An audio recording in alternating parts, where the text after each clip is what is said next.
Nusalli ala Rasulihim Kerim. Hurmattуу жакшылар, hurmattуу бир тууган, мусулман бир туугандар. Алла субхана таала силерден разы болгон болсун.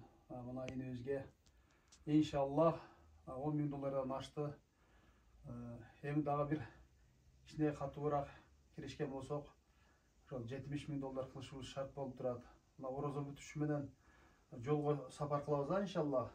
Алла субхана таала ушу жигиттин дагы сакайып кетишке сиздерди себепкер кылган болсун. Ушундай орозо улуу кадырлуу айда, кадыр күндөрү иншаллах Алла субхана таала 70-тен 70 миңге чейин көбөйтүп берет, Кудай буйрса, бергениңиздерди. Урматтуулар, мына Алла разы болсун.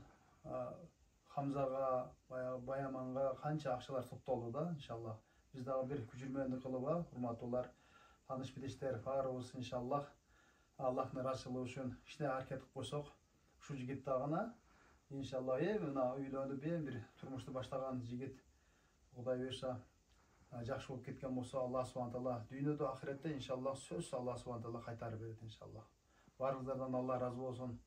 Достордон Алла разы болсун. Мына бүгүн 200 миңден ашык акча топтоп келишти достор. Алла разы болсун. Бир жигитибиз бир машина берди. Степ ошол 500 миңдик машина берди. Иншаллах алар да сатылып калат, Кудай буйрса. Анан калганы көп түшсө көп болот. Аракет кылайлы урматтууларым, иншаллах. Алла разы болсун. Өзүң да Алладан тилеп иншаллах, мына эки күндөрү баардыгына жардам берүүчү Алла баарыбызга күч кубат берсин иншаллах. Беришен байлардан кылсын. Тапканыбызды Алла субхана таала ушу жигиттин сакайышына баарыбыз себепкер кылып иншаллах 10 жылдык этикадтын соогун берген болсун. Алла разы болсун. Амин.